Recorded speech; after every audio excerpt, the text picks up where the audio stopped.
Muy buenos días. Un saludo especial en nombre de la doctora Diana Alexandra Remolina Botía, presidenta del Consejo Superior de la Judicatura y de los demás magistrados que integran la corporación. Bienvenidos a esta videoconferencia denominada Sociedad de la Información y la Organización de las Tecnologías de la Información y la Comunicación con perspectiva judicial, y que hace parte del ciclo de capacitaciones en TIC en coordinación con el Centro de Documentación Judicial CENDOC y la Unidad de Informática de la Dirección Ejecutiva de Administración Judicial, conforme a lo establecido en los acuerdos expedidos para tal fin por el Consejo Superior de la Judicatura. Las tecnologías en la sociedad contemporánea nos han facilitado la creación, distribución y manipulación de la información y la comunicación a través de la transmisión de los datos y los metadatos, los cuales juegan un papel importante en todas las actividades de los seres humanos, tales como el campo social, laboral, cultural, económico, entre otros, orientadas hacia un desarrollo sostenible y a la mejora de la calidad de vida. En el día de hoy contamos con el privilegio de contar con el doctor Romelio Elías Daza Molina, abogado de la Universidad Libre, magíster en Ciencias Políticas de la Universidad Javeriana, candidato a magíster en Derecho Informático y Tecnologías de la Información de la Universidad Externado de Colombia.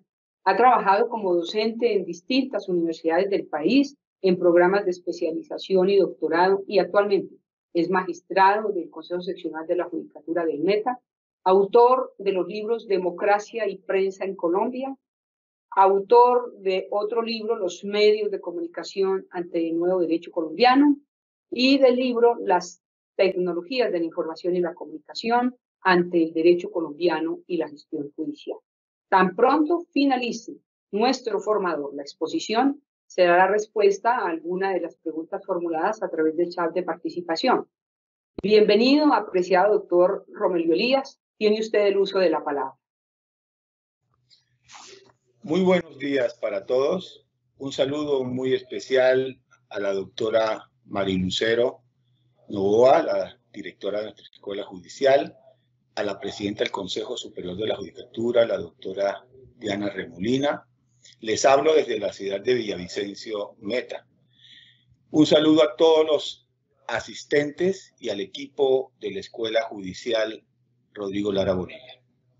Efectivamente, hoy hablaremos sobre la importancia de la comunicación medida por las TIC en la sociedad actual, la cual es enorme, ya que afecta a todos los sectores de la sociedad, en lo político, en lo económico, en lo judicial, en lo laboral, en materia del entretenimiento, en fin, las TIC han transversalizado toda la sociedad y más en esta coyuntura, en esta época de pandemia que hemos tenido que vivir esta generación. Las TIC entonces constituyen una nueva dimensión de estilo para el aprendizaje, para la educación, para la salud y para todas las formas de socialización del hombre. Las tecnologías de la información son herramientas necesarias para el procesamiento de la información, como lo decía la doctora Mari, en materia de datos y metadatos. Todo lo que tiene que ver con información constituye hoy por hoy la minería de datos. El uso de los computadores, los dispositivos de comunicación, las aplicaciones de software se han convertido en una herramienta para almacenar, para proteger, para procesar, para transmitir, para recuperar la información, por lo cual tenemos que reconocer que hoy por hoy las formas de relacionarnos están cada día más relacionadas con el uso de la tecnología. La tecnología nos ha facilitado la creación, la distribución y la manipulación de información en las comunicaciones a través de la transmisión de la información y juega un papel importante en la vida de todos nosotros, en todos los campos. Entonces, tenemos que la justicia digital contemporánea tiene una fuerte relación con las TIC. Es por ello que vamos a ver en la siguiente presentación la información, cómo está regulada en materia de Internet, con 3 leyes muy importantes. La ley 527 de 1999, que se le ha denominado Ley de Internet, y también se le ha denominado Ley de las TIC, fue la primera aparición que se hizo en ese año en el Estado colombiano como una de las regulaciones en esta materia de tecnología. Luego nos aparece, que lo vamos a ver más adelante, la ley de la Sociedad de la Información y del Conocimiento, que es la ley 1341-2009, y posteriormente una ley que la modifica y que fue lanzada justamente por el presidente Duque en Cartagena, que es la ley de la modernización del Estado colombiano, que es la ley 1978 de 2019, el año pasado, en junio, que fue expedida esta ley. Entonces, como quiera que la ley 527, ley de Internet, fue retomada por el Código General del Proceso porque nos remite permanentemente el código a esa ley, tenemos que referirnos a ella porque tiene que ver no solamente con todos los campos, sino también con la justicia. Entonces, comenzamos con esta presentación. La Sociedad de la Información y la Organización de las TIC con perspectiva judicial constituye un fenómeno que ha venido abarcando todos los espacios y en la justicia justamente ha tenido un gran impacto. El mundo comenzó a entender y a vivenciar lo que era el Internet en los años 90 y recordamos cómo eran esos sonidos que emitía el Internet de esa época.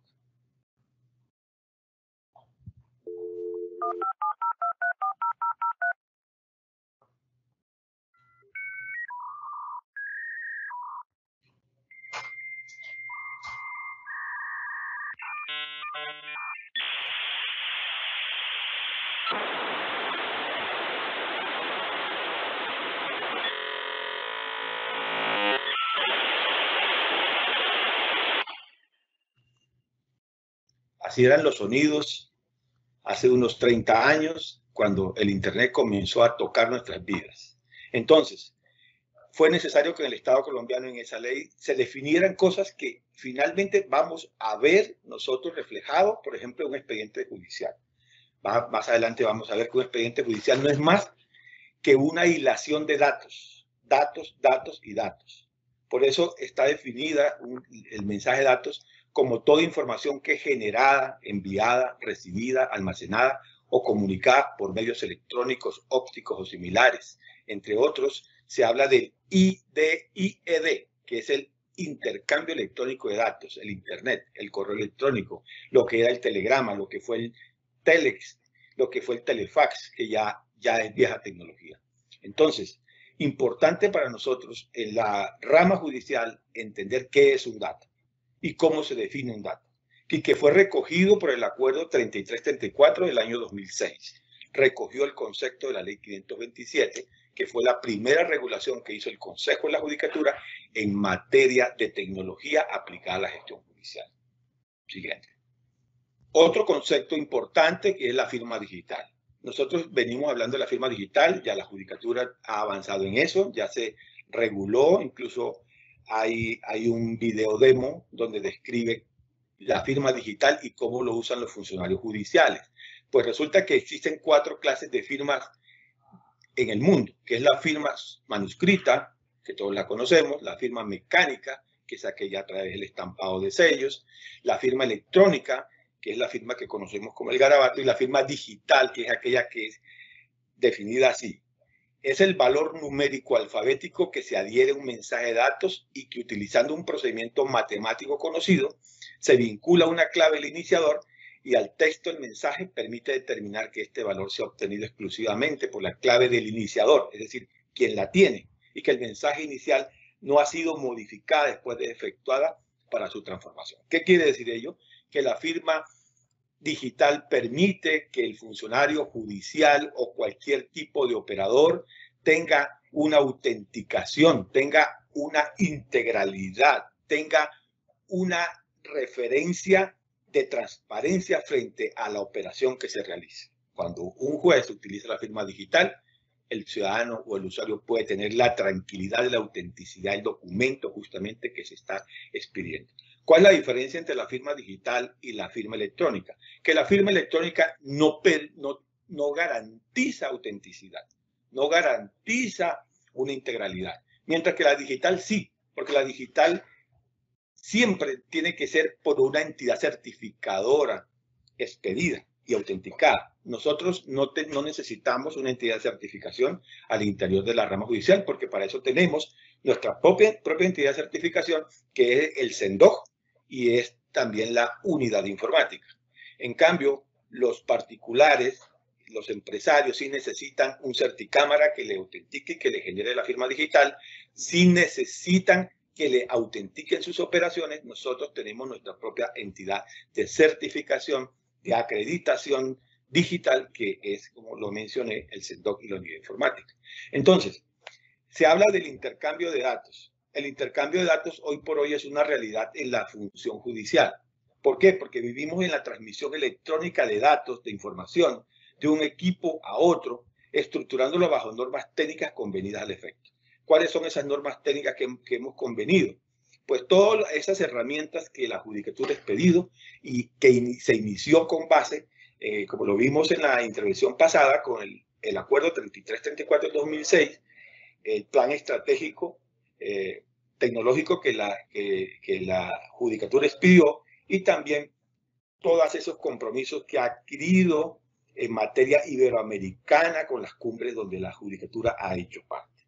Entonces, ya vimos que era una entidad de certificación, que son aquellas entidades que permiten y facilitan y ofrecen servicios de registro y estampado cronológico para la transmisión de datos, para la recepción de los mismos, para cumplir las funciones, y que nosotros en nuestra entidad contamos con una dependencia para ello.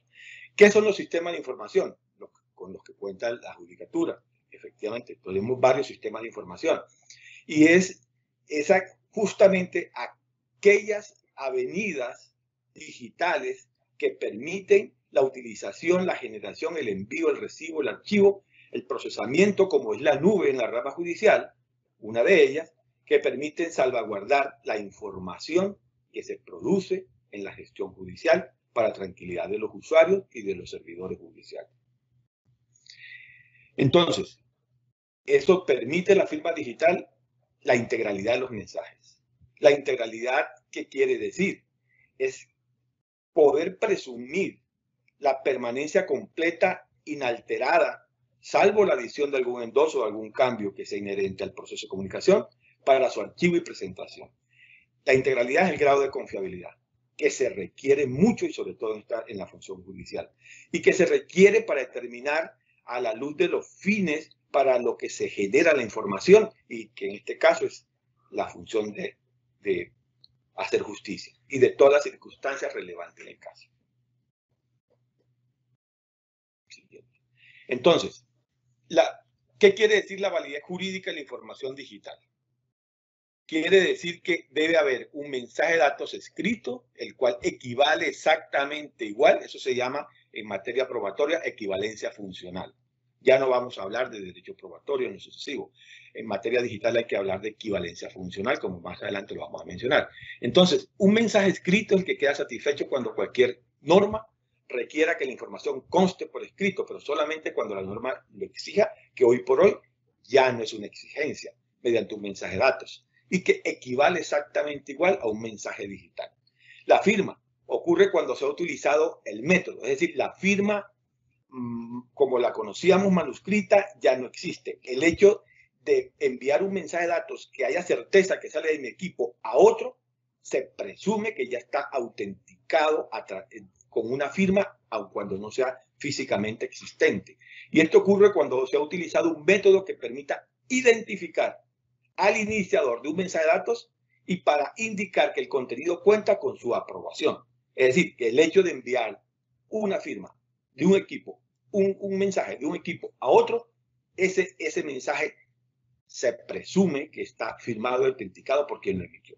Entonces, el mensaje de datos original dice que queda satisfecho cuando exista una garantía confiable de conservación de la integralidad de la información a partir del momento en que se genera por primera vez su forma definitiva como mensaje de datos. Hablamos del acceso y uso de los mensajes de datos del comercio electrónico y firmas digitales, que es la ley precisamente de Internet. Ella definió y reglamentó el acceso y uso de los mensajes de datos, el comercio electrónico, las firmas digitales, y estableció las entidades de certificación cuando fuera necesario, que es en todos los casos para los particulares. La equivalencia funcional. ¿Qué es la equivalencia funcional? Como lo mencionaba, es lo que se ha denominado en tiempo atrás la prueba o derecho probatorio. ¿Cómo se evalúa la equivalencia funcional de un mensaje de datos? A través de las reglas de la sana crítica. Entonces tenemos que la confiabilidad en la forma en que se genera el archivo y la comunicación produce una confianza en la forma en que se conserva su integridad en la información. Y esto conlleva a la forma en que se identifique cuando se tiene certeza que sale el iniciador y cuando no hay un factor que lo haya alterado. ¿Quién debe probar que un mensaje está alterado en materia digital? Lo prueba, pues quien lo repudia. Y si no puede probar que ese mensaje fue alterado, se presume legal. Entonces, tenemos los requisitos de conservación de los mensajes de datos y documentos. El primero es que sea accesible a posterior consulta. Un mensaje de datos que no haya sido archivado reglamentariamente y adecuadamente en materia forense y que no permita ser consultado, no existe. Es decir, no tiene ningún valor. Que sea conservado en formato en que se haya generado, es importante. Por eso existen unas empresas en Colombia que brindan servicios justamente en materia digital para el archivo, manipulación y aportación probatoria de las pruebas digitales.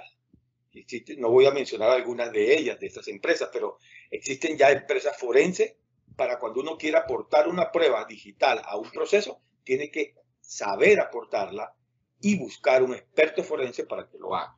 Entonces tenemos que existen formatos que permiten la generación, envío y recibo de pruebas digitales para garantizar la equivalencia funcional, o en formatos que permitan demostrar la evidencia de la información. Por ejemplo, si yo quiero aportar a un proceso un correo electrónico para demostrar algo y yo lo llevo impreso, pues ya esa prueba ya perdió valor, porque de digital pasó a ser documental y no hay certeza de su integridad, no hay certeza de su valor, de su equivalencia funcional. Tiene que aportarse a través de un experticio o de una empresa que guarde el experticio forense para que pueda tener validez jurídica. Y eso tenemos los operadores judiciales que tenerlo claro, porque a veces no sabemos valorar o le damos valor a una prueba documental que ha sido producida digitalmente cuando no ya perdió su integridad.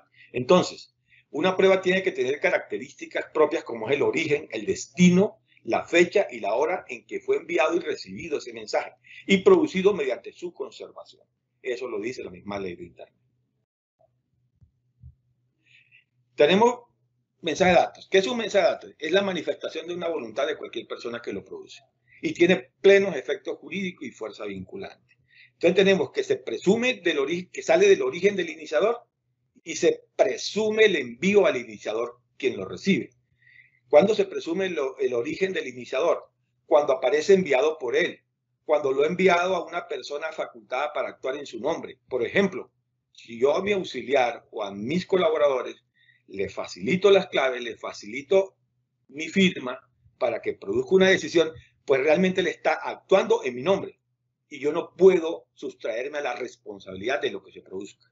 Entonces, se presume que fui yo el que lo envié, así lo haya enviado uno de mis colaboradores.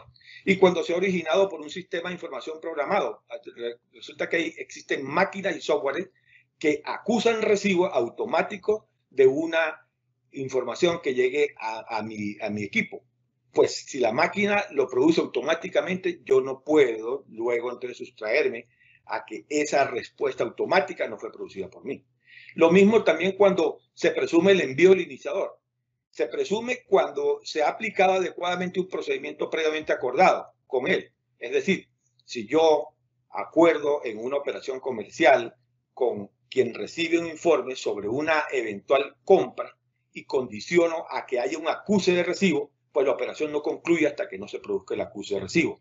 Pero si no acuerdo nada, se presume cuando llegue esa operación al destinatario de que yo quedo vinculado jurídicamente a la propuesta u oferta que yo hago comercial o de otra índole, o los resultados que tenga frente a las consecuencias jurídicas de ese mensaje de datos.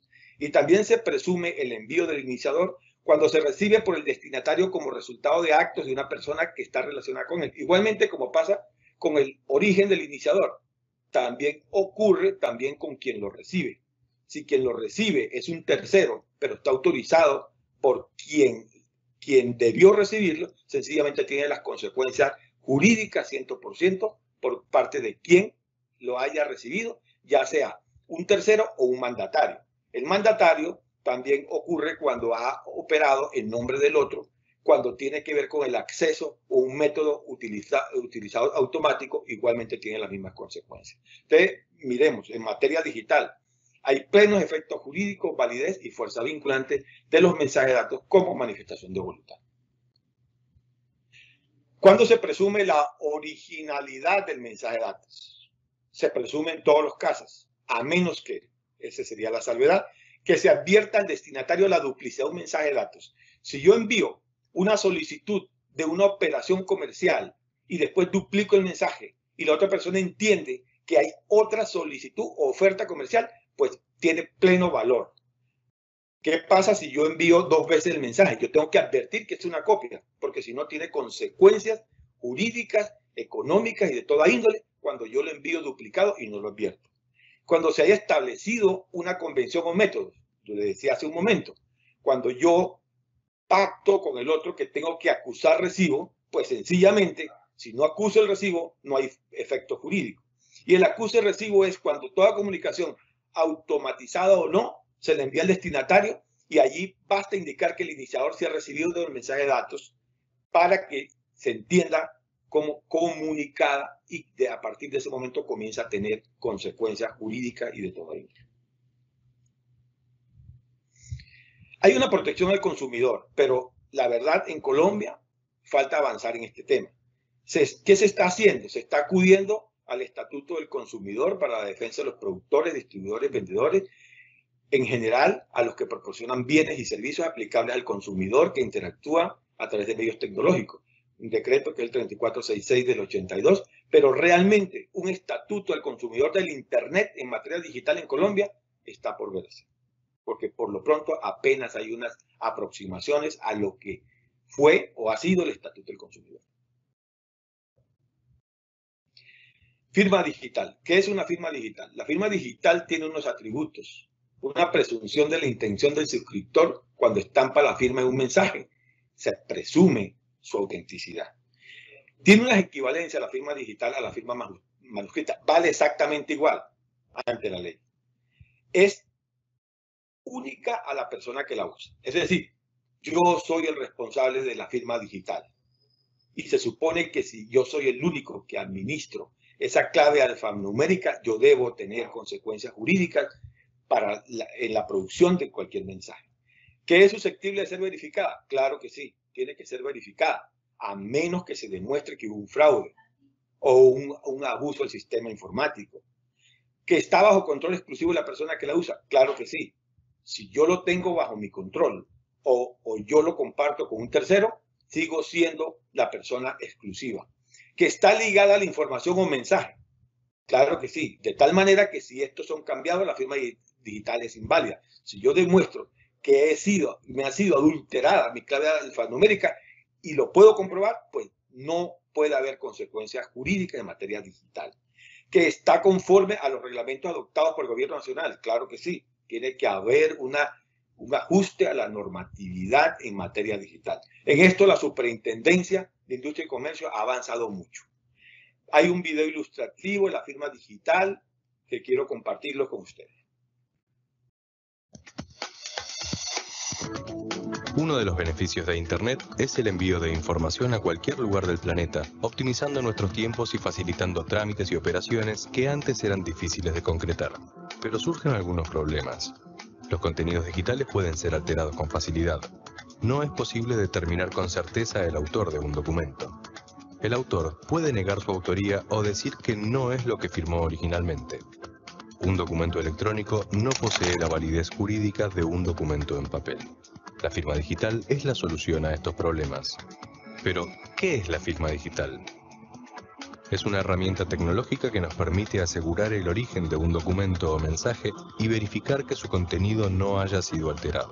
Un documento electrónico firmado digitalmente posee la misma validez jurídica que un documento en papel firmado de puño y letra, garantizando de esta manera que no pueda ser objeto de repudio.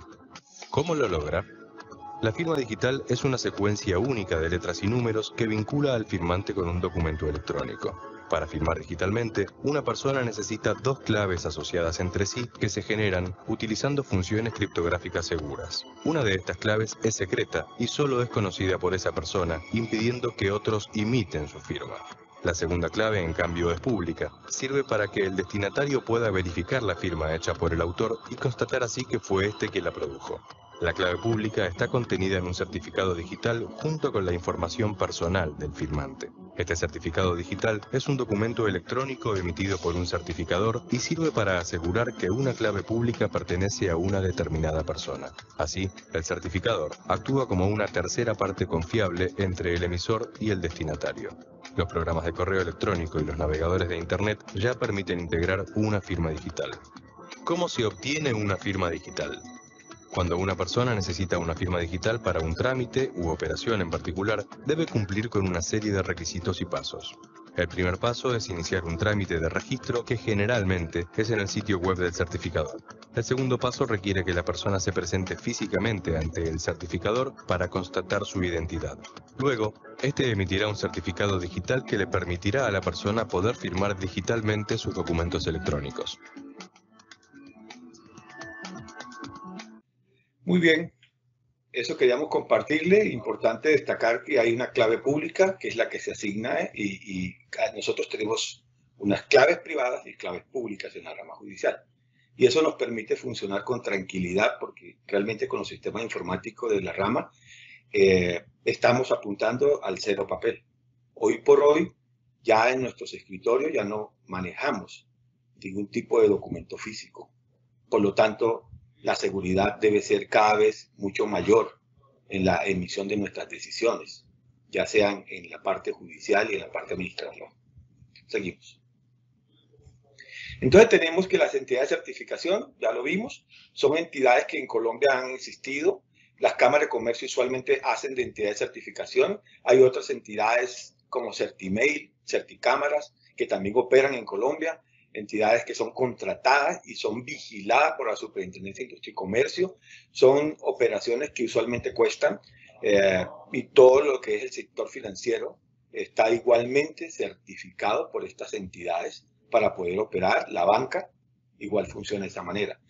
Hay unas funciones de los entes certificadores, como les decía, para el tema del manejo de firma digital y las autenticaciones de operaciones, como son, por ejemplo, emitir certificaciones de las firmas, personas jurídicas naturales, emitir certificados sobre verificación entre el envío y recepción de una determinada operación, ofrecer y facilitar servicios de creación de firmas, ofrecer y facilitar servicios de registro y estampado cronológico en la generación, transmisión y recepción de datos, ofrecer servicios de archivo y conservación en los mensajes de datos. Ya las bodegas en la rama judicial van a desaparecer. Los archivos contratados físicamente, que son unos grandes espacios, eso va a desaparecer.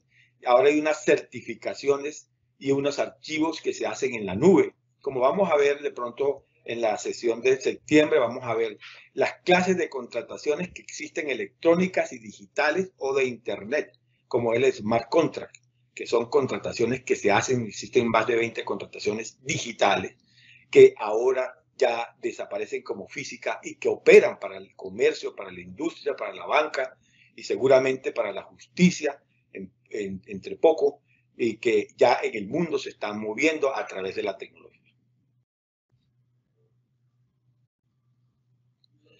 Un certificado que pide una entidad certificadora usualmente tiene unos parámetros muy concretos, como el nombre, dirección, suscriptor, identificación del suscriptor del certificado, también los datos que tienen que ver con la entidad de certificación, una clave pública para el usuario, una metodología para producir la firma y utilizarla, número de seriado, un estampado cronológico, una emisión y expiración del certificado, que en nuestro caso opera a través, como lo dije, de dos dependencias que tenemos certificadoras, que es el SENDOC y que es la unidad informática.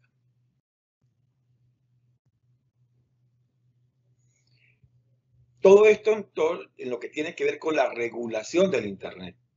También vamos a ver lo que tiene que ver ahora con la sociedad de la información y del conocimiento, que es regulado, como lo dije, con la ley 1341 del año 99 y que fue reformada recientemente con iniciativa del Ministerio de las TIC con la ley 1978 del 2009 y que está recogido en el último COMPEX del Estado colombiano.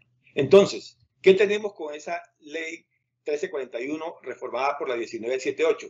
Tenemos unos principios reguladores que también aplican como ley del Estado colombiano para la justicia. Tiene que ver con la regulación del régimen de competencia, de cobertura en la calidad del servicio, de la promoción de la inversión en el sector y desarrollo de las tecnologías, y se ocupa de la planeación, gestión, administración, regulación y control y vigilancia. Esa ley tiene unos principios orientadores, que es fomentar la investigación y la promoción en el desarrollo de las TIC. Ya las TIC constituyen una política de Estado que involucra a todos los sectores y niveles de la administración pública y judicial, por supuesto.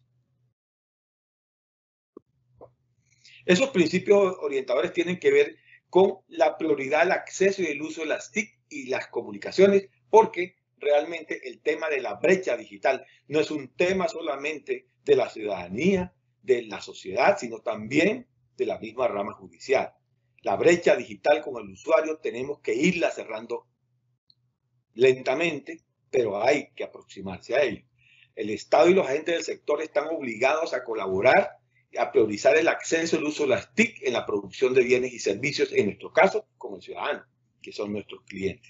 El uso eficiente de la infraestructura de los escasos recursos, igual, establece que debe fomentarse el despliegue y el uso eficiente de la infraestructura en la provisión de redes. ¿Cómo se explica eso? Por ejemplo, que un operador, si tiene una determinada, digamos, antena, y el otro operador no cuenta con ella para la cobertura, está obligado a compartir su infraestructura con los demás operadores para garantizarle el acceso al ciudadano al uso eficiente de la tecnología. Entonces tenemos que existe una protección de los derechos de los usuarios. ¿Por qué? Porque si algo genera inequidad y algo genera conflicto en materia de derechos, sobre todo en materia informativa y de conocimiento, son las TIC. Por lo tanto, el Estado debe velar su protección y cumplimiento de los derechos de los usuarios, de los deberes derivados del habeas data, por ejemplo, asociado a la prestación del servicio. Y son asuntos que tienen que resolver día a día los jueces, porque este es un reglamento constitucional y tiene que ver con la información y la protección de datos personales. El tema de la promoción de la inversión, igual. El Estado debe promover la inversión de redes y servicios de telecomunicaciones para que haya una igualdad de oportunidades en el acceso al espectro y la contribución a un fondo que ahora se creó. Había antes varios fondos, ahora existe un fondo único para las TIC, que es el que permite la promoción del servicio y sobre todo llevarle a esas capas sociales de bajos recursos, llevarle la posibilidad de acceder a los servicios de comunicación. La política pública tiene que ver con la neutralidad tecnológica. ¿Qué quiere decir? Que el Estado colombiano no puede exigirle a los operadores y los operadores no pueden exigirle al ciudadano que adopten o usen una determinada tecnología o una determinada uso de un equipo en concreto. El ciudadano es libre de adoptar cualquier tipo de tecnología y puede acceder a cualquiera de ellas. Eso permite entonces garantizar una neutralidad tecnológica. Igual, el gobierno debe promover la masificación de las TIC en la ciudadanía. Antes denominada online, hoy estamos ante una masificación que tiene que ver con una cobertura amplia al ciudadano. Lo mismo el derecho a la comunicación, información, educación de los servicios de TIC. Si algo las TIC está obligado el Estado colombiano a promoverlo, es en dos sectores fundamentalmente, que es la educación y la salud. Y hoy en la justicia. ¿Por qué? Porque son servicios esenciales, necesarios, básicos al ciudadano, donde debe permitírsele que por cualquier medio menos costoso como es la tecnología, él pueda tener acceso a ello. Ahí está en la Constitución establecido en el artículo 20 y el artículo 67. La sociedad de la información y del conocimiento tiene unos pilares muy importantes, y es garantizarle al ciudadano el despliegue, el uso eficiente de la infraestructura, el desarrollo de contenido y de aplicaciones, la protección de datos y la formación transversal en TIC. Por ejemplo, la Escuela Judicial ha incursionado de una manera, a una gran velocidad en materia de la formación en TIC, como lo estamos haciendo hoy. Entonces el Estado está obligado a intervenir el sector de las TIC con unos principios, con la protección de los derechos de los usuarios, por ejemplo, para velar por la calidad, eficiencia y producción de los servicios, para promover el acceso a las tecnologías de la información y brindar un servicio universal. Las TIC es un servicio universal. La promoción y desarrollo de los contenidos y aplicaciones en la prestación de los servicios que usen tecnología de la información.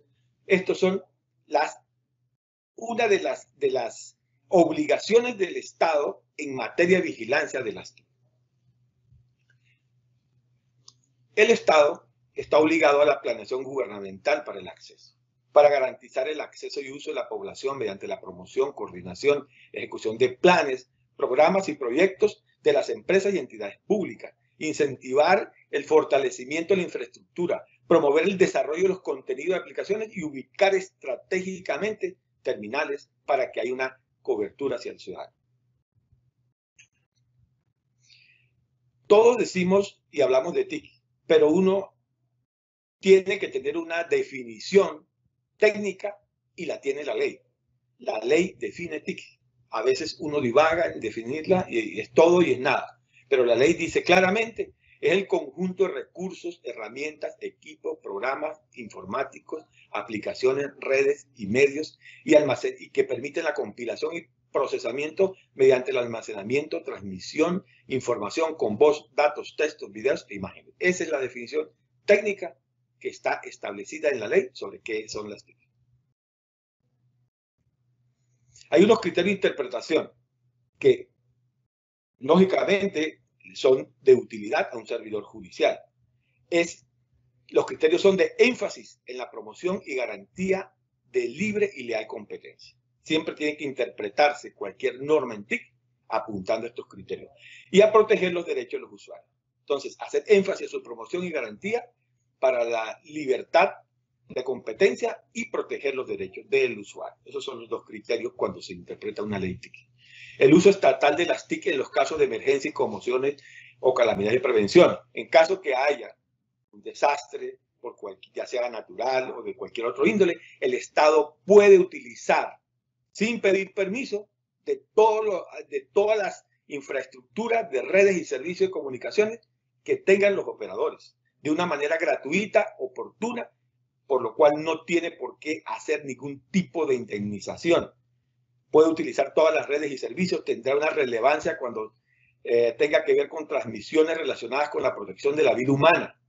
Será primordial la transmisión de comunicaciones gratuitas y oportunas cuando se trate de desastres de cualquier índole, calamidad, para la prevención, para garantizar un control de la emergencia y cuando se trate de conmoción.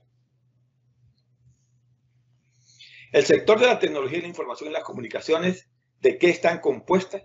Las TIC, de dos clases de infraestructura, que son las manufactureras, que son las que se encargan de diseñar, cumplir y producir esas herramientas tecnológicas, y la infraestructura de servicios. Ya en Colombia conocemos la cantidad de operadores que tenemos, que ellos son los que se encargan de llevar al ciudadano el consumo que se volvió de primer orden para el ciudadano colombiano, que son las TIC. ¿Qué es la provisión de redes y servicios de acceso a recursos escasos? Pues es la habilitación general. ¿Qué es la habilitación general? Es la autorización que le da el Estado colombiano para instalar, ampliar, modificar, operar y explotar redes de comunicación. Toda habilitación en la promoción de redes y servicios de telecomunicaciones siempre causa un recurso económico en favor del Estado. Ya con la ley del año pasado, la 1978, se acabaron las excepciones de habilitación general gratuitas. Toda habilitación general que haga el Estado colombiano para el uso del espectro electromagnético y la instalación y prestación de estos servicios tiene que tener un costo, y esos costos ustedes saben que son altísimos. Y es una fuente de recursos para el Estado colombiano. Hay unas condiciones del uso del espectro radioeléctrico. El uso del espectro radioeléctrico siempre debe tener permiso previo, expreso y otorgado por MINTIC. Recuerden, hay 5 entidades en Colombia que controlan las TIC. La ANE, Agencia Nacional del Espectro. Está MINTIC, que también controla el sector. Está también la Comisión de Regulación, que también controla el sector. Está la Superintendencia, que controla el sector. Y estaba la ANTV, que fue liquidada el año pasado por la ley 1978 y que ahora todo ese sector de televisión pasó a la Comisión de Regulaciones de Control. Cada uno tiene una función distinta y tiene funciones sancionatorias cuando se trata de algún abuso o un uso inadecuado del servicio para el ciudadano, consumidor de tecnología.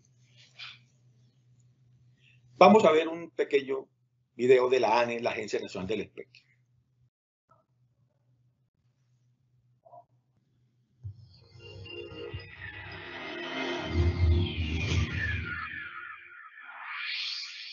Las calles que todos los días transitamos nos permiten conectarnos con otras personas y otros lugares, conocer el mundo, recorrerlo.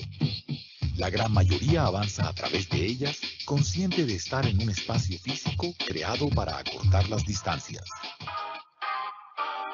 Además de conectarnos físicamente, con acciones tan simples como encender nuestra radio o utilizar cualquier dispositivo móvil, estamos construyendo una gran autopista que nos comunica e informa. Esa gran autopista es el espectro radioeléctrico.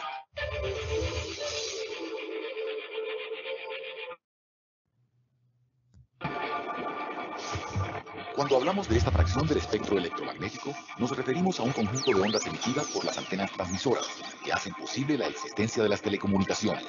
Es decir, es el elemento esencial por medio del cual podemos comunicarnos.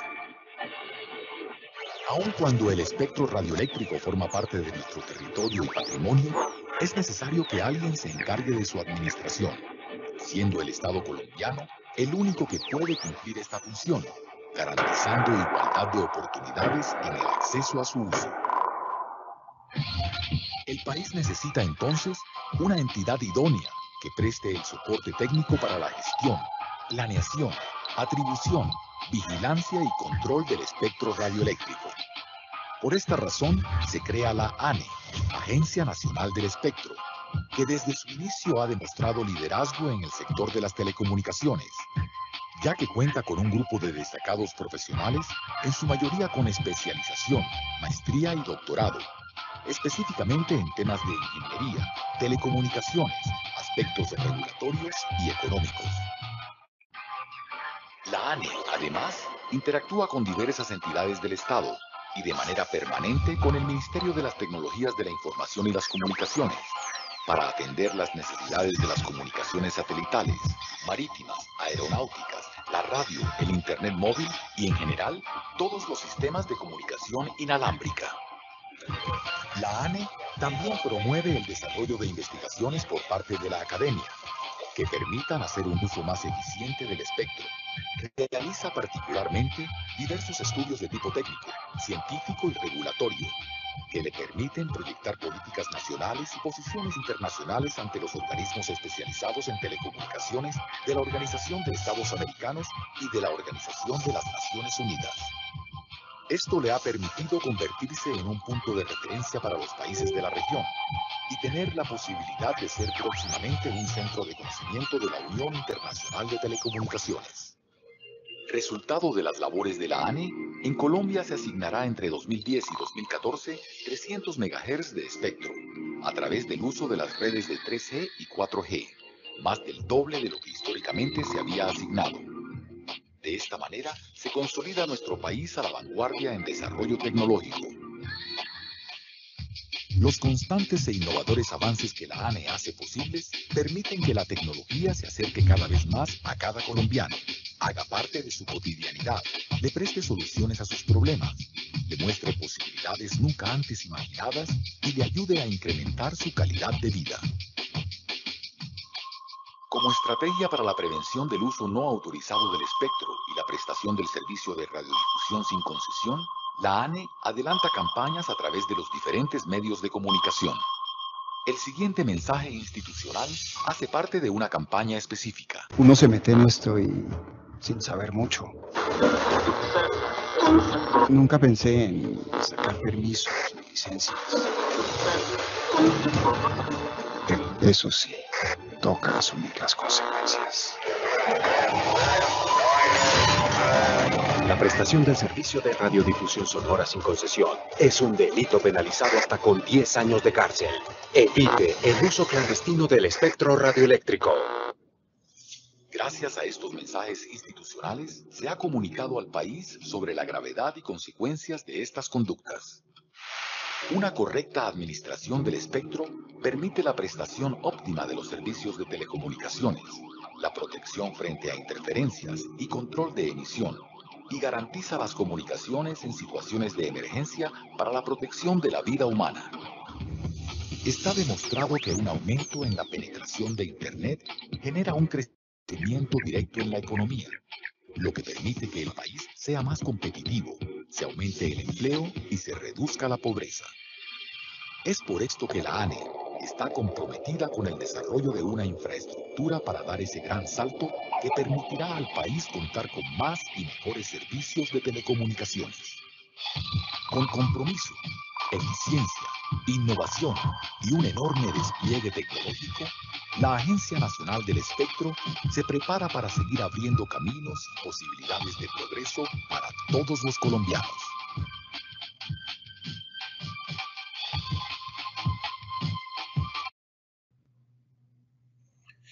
Muy bien, esa es una ilustración para poder mirar la dimensión e importancia que tiene la tecnología para los estados, en particular para el estado colombiano. Cada vez más, este se va a convertir en un recurso importante en todos los aspectos, en lo económico, en lo político, en lo social, porque las tecnologías impactan todos los sectores, sobre todo el tema empresarial. Ya para culminar vamos a ver entonces los plazos de permiso y renovación del espectro. La última ley lo amplió a 20 años para los operadores que conocemos que funcionan en Colombia. Lo mismo que se puede reordenar a nivel nacional el espectro radioeléctrico en cumplimiento de las reglamentaciones internacionales de frecuencia. La renovación en ningún caso es gratuita, como ya lo mencioné. Se acabaron las gratuidades en los plazos y permisos para el uso del espectro. La contraprestación económica para la prestación de la utilización del espectro radioeléctrico es una contraprestación que debe ser asumido por los proveedores de redes y servicios de telecomunicaciones. Hay unos criterios que definen la contraprestación, que es el ancho de banda, el número de usuarios, disponibilidad del servicio, los planes de expansión y cobertura y la demanda por el espectro y su disponibilidad. Los permisos tienen unas inhabilidades, ¿no? Cuando hay una declaratoria de caducidad en un contrato de concesión, esa persona está inhabilitada. Si ha pertenecido a una junta directiva donde esa empresa ha sido objeto de una caducidad, también lo afecta. La cancelación si le han cancelado una licencia de telecomunicación, también lo afecta. Si ha sido representante legal, como lo dije, miembro de junta, de consejo directivo, socio de personas jurídicas, que se ha visto involucrada en una declaratoria de caducidad, igualmente lo afecta. Si es un deudor por el uso de tecnología, igualmente queda afectado. O las personas que han sido condenadas a penas privativas de la libertad, salvo los delitos políticos. Hay un registro importante. Cada vez que vayamos a tener servicio de un proveedor de Internet, sobre todo en el campo rural donde hay entidades que prestan servicios de Internet, es importante acudir al registro de proveedores de redes y servicios que cuenta Mintic. Si no aparece en ese registro de proveedores, sencillamente es una entidad, como se le conoce en el argot popular, pirata. Ese registro está a cargo de Mintic, que contiene información relevante y que permite garantizar que está habilitada, autorizada y cuenta con los permisos reglamentarios, porque si no, termina el usuario haciendo parte de esa situación irregular. Es obligatorio ese tipo de registro y lo controla justamente el Ministerio de Tecnología de la Información. El Mintic cada vez más es una entidad que se acerca a ser un ente que está diseñado no a hacer control y a emitir disposiciones administrativas, sino que es una entidad cada vez más diseñada para la formulación de políticas en el sector en todos los campos. Y así culminamos con esta jornada de socialización y de sensibilización a toda nuestra comunidad en materia de TIC. Entonces le doy la palabra a la doctora María Lucero. Muchas gracias, doctor Elías, por su muy importante capacitación, muy ilustrada, muy didáctica, que nos ha permitido conocer todas estas entrañas de lo que significa el uso de las tecnologías en todas las actividades. Como usted ha dicho, esto ha permeado todos los sectores de la vida social, económica, política, etc. Vamos con el espacio de preguntas, doctor Rogelio Elías, y la primera es: ¿en qué puede contribuir la sociedad del conocimiento en la formación y capacitación de los servidores judiciales? Muchísimo. La escuela judicial, justamente, que hace parte de la sociedad del conocimiento, le permite llevar capacitación y formación a todos los servidores judiciales a través de la aislación de datos, de la construcción de la información. La información de por sí no es un conocimiento, pero la aislación y la estructuración de la información se convierte en conocimiento. Entonces, cada vez más la escuela judicial se aproximará al conocimiento, creando una sociedad del conocimiento en los funcionarios y empleados de la rama judicial, utilizando esta herramienta TIC, donde se hace mucho más ágil, menos costosa y al mismo tiempo más expedita y de acceso en cualquier momento a una formación en un determinado módulo o dentro del curso-concurso, y que permite ser un instrumento para construir conocimiento y capacitación en todos los servidores de la Administración de Justicia. Muy bien, doctor Romelio. La segunda pregunta: ¿en qué puede influir la sociedad de la información en la prestación del servicio de justicia? Casualmente lo mencionaba, hice alguna mención. El usuario cada vez, por ejemplo, en este momento, en esta coyuntura, la información entre el usuario en doble vía, del usuario de justicia hacia la rama judicial y de la rama judicial hacia el usuario, el mejor mecanismo, y es el que se está utilizando hoy por hoy, de intercambio de información, que son las decisiones judiciales, se hacen a través de los medios tecnológicos, como son el uso de correo electrónico, como son la práctica de audiencias virtuales, como son la utilización de la plataforma para comunicar los estados, autos, comunicaciones, citaciones. Todo eso hoy por hoy se hace inmaterialmente a través del intercambio de información entre el usuario y el administrador de justicia.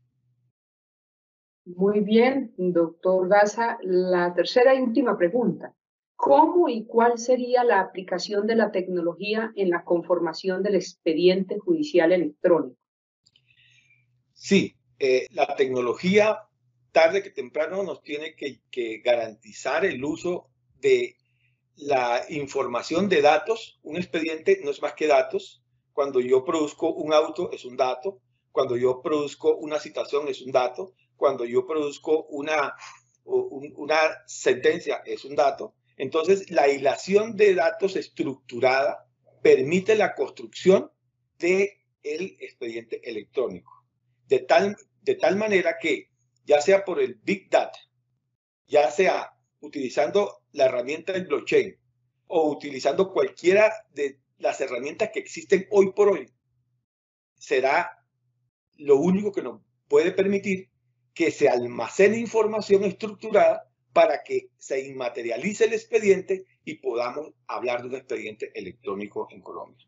Se viene trabajando en este tema, no sabemos qué herramienta se va a utilizar, si va a ser el Big Data, si va a ser el blockchain, no sabemos cuál va a ser, pero estas herramientas ya está demostrado, ya por lo menos en la maestría ya venimos hablando del tema, que a través de estas herramientas menos costosas, o la inteligencia artificial también permite que sea otra herramienta en la cual se pueda optar, o la sumatoria de todas, permitirá que se construya un expediente electrónico y ojalá a un bajo costo, a un menor costo o sin costo. Muy bien, nuestro agradecimiento especial al doctor Romelio Elías Daza Molina, magistrado del Consejo Seccional de la Judicatura en Villavicencio. Gracias por su generosidad al transmitirnos esta conferencia tan importante, con mucha ilustración, con los videos ejemplificantes y que nos ha permitido entender todo lo que significa la sociedad de la información para nosotros y por explicar cómo las nuevas herramientas tecnológicas han facilitado la creación, distribución y manipulación de la información y la comunicación a través de la transmisión de datos y los metadatos, y por dejar en claro que las nuevas tecnologías son herramientas esenciales para la gestión judicial y administrativa y que va de la mano con la modernización tecnológica de la rama judicial, que es una prioridad del Consejo Superior de la Judicatura y, por supuesto, de nuestro país, y que tiene un fin básico e importante, que es el fortalecimiento y el mejoramiento de la prestación del servicio de justicia a todos los ciudadanos, que finalmente son el objeto de todo lo que hacemos los ciudadanos. Gracias a todas las personas, a todos los servidores judiciales, a todos los actores del sector justicia que se han conectado a esta conferencia virtual, desde luego a nuestro grupo de colaboradores de la Escuela Judicial. Y a propósito del tema de hoy, nos despedimos con una frase del sociólogo americano Albert Toff: la tecnología se alimenta a sí misma, la tecnología hace posible más tecnología. Muchas gracias, un feliz resto de día para todos y para todas.